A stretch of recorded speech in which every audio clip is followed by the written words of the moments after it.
Last weekend, I went to watch episode 3 of a documentary called Race, The Power of an Illusion. At the beginning, we started by meeting the other people there and having the complimentary juice and bagels. Then, we got on to more serious discussion by talking about what race is.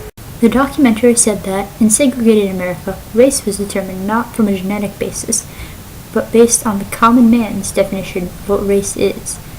What white is was determined by white people. I learned a lot in the section that talked about housing. Communities were built outside cities. One that was mentioned was Levittown.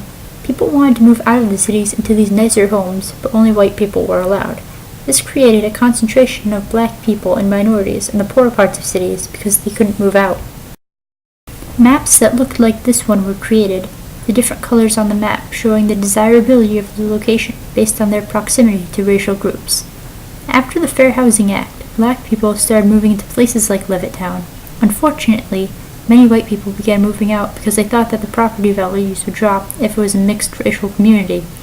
This caused communities to be segregated. Today, many cities and towns are still segregated unintentionally.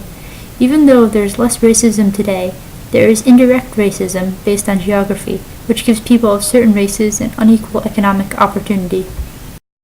After watching the documentary, we had a group discussion. No one knows how to really solve this problem. This is an important issue to think about because it is a problem in our society, but because it is indirect, people don't think about it as much, and it is much more difficult to solve. I'm glad I went to this event. I learned something new and thought about an aspect of racism that I had never really thought about much before.